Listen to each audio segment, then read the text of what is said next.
দলের বদলে আরেক দল, এক দলের বদলে তো আরেক দলই আসার কথা। আপনাদের মতো অনির্বাচিত সরকারের তো মানে ইচ্ছা মতো যতদিন খুশি ততদিন ক্ষমতায় থাকার কথা নয়। গণতন্ত্র সেটা বলে না। আরেকটা কথা নতুন নতুন শিখছে, আওয়ামী লীগ আর বিএনপি নাকি মুদ্রার এই পিঠ আর ওই পিঠ। কি করবো বলেন, হাসবো না কাঁদবো বুঝি না। বিএনপি সেই রাজনৈতিক দল যখন আওয়ামী লীগ বাংলাদেশের মানুষকে বিপদের মুখে ঠেলে দিয়ে ৭১ সালে পালায়ে গেছিল, তখন বিএনপির প্রতিষ্ঠাতা শহীদ প্রেসিডেন্ট জিয়াউর রহমান বলেছিল উই রিভল্ট। তিনি স্বাধীনতার ঘোষণা দিয়ে মাঠে ময়দানে যুদ্ধ করে সেক্টর কমান্ডার হয়ে বীরুত্তম খেতাব পেয়ে বাংলাদেশকে স্বাধীন করেছেন।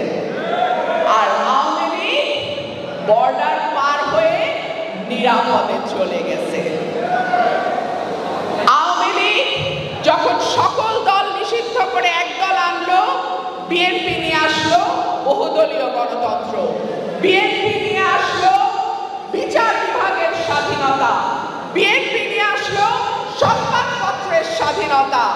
আওয়ামী লীগ যখন ভারতের সঙ্গে আঘাত করে 14, 18, 24-এ ক্ষমতা দখল করলো, বিএনপি তখন আপোষহীনভাবে জনগণের পাশে থেকে নির্বাচন প্রত্যাখ্যান করেছে।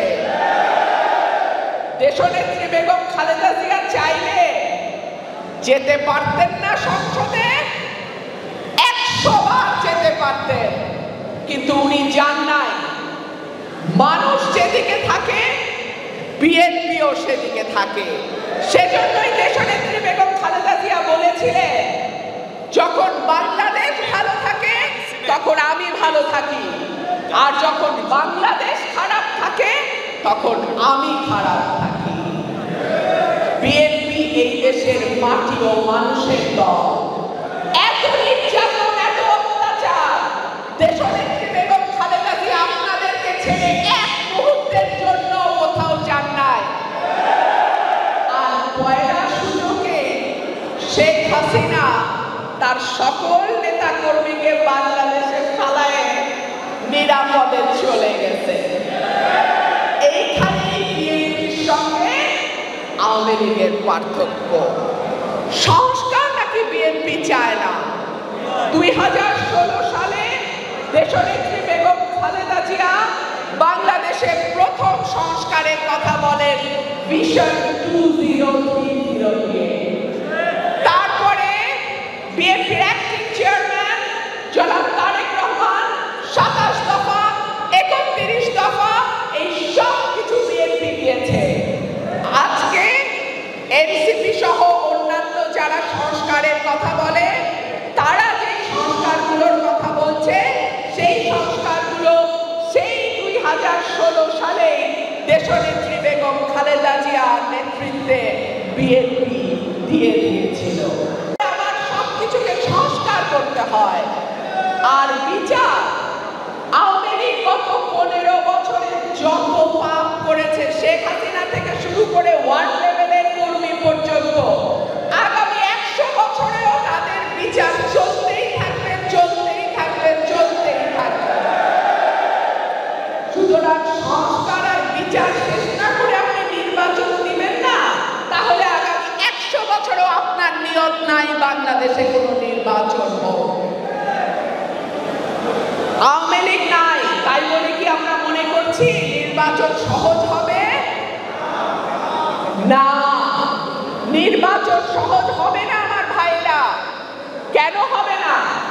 হবে না তার কারণ আমাদের অ্যাক্টিং চেয়ারম্যান তারেক রহমান সাহেব বলেছে, আগে ছিল দৃশ্যমান প্রতিপক্ষ, এখন প্রতিপক্ষ অদৃশ্য। ভোট হলে 2টা ভোটও হয়তো পাবে না, কিন্তু বড় বড় কথা আর বড় বড় হ্যাডাম অনেকেরই তো আমরা দেখি, তাই না? আমরা আরো দেখি নির্বাচন পেছানোর ষড়যন্ত্র, আমরা আরো দেখি মানুষকে তার ভোটের অধিকার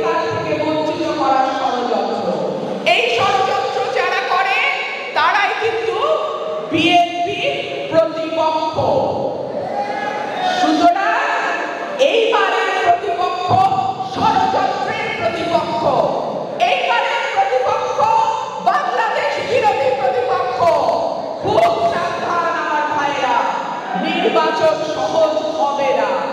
তবে এটাও বলি, 15 বছর বিএনপির নেতা কর্মীরা মাটি ছাড়ে নাই, আগামীতেও এক চুল মাটি আমরা কেউ ছেড়ে দিব না।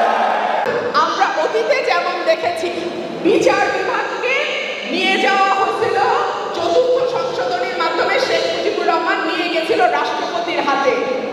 সেইখান থেকে শহীদ president Ziaur Rahman supreme judicial council করে বিচার বিভাগের স্বাধীনতাকে নিশ্চিত করে। বাংলাদেশে যে কটা ভালো কাজ হয়েছে, বিশ্বাস করেন, আমি বিএনপি করি বলে না, আপনারা চেক করে দেখবেন, তার প্রতিটা হয়েছে হয় শহীদ প্রেসিডেন্ট জিয়াউর রহমান আর নয়তো দেশনেত্রী বেগম খালেদা জিয়ার হাত দিয়ে।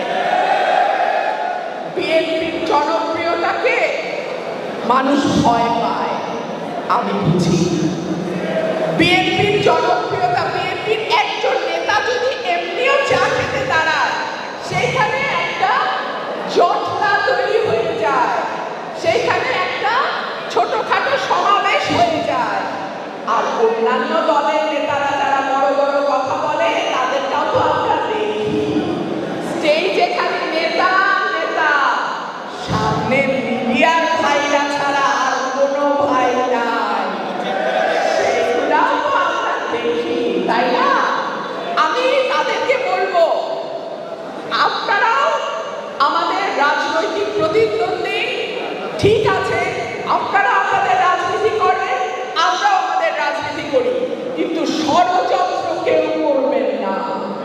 ষড়যন্ত্রের ফল ভালো হয় না।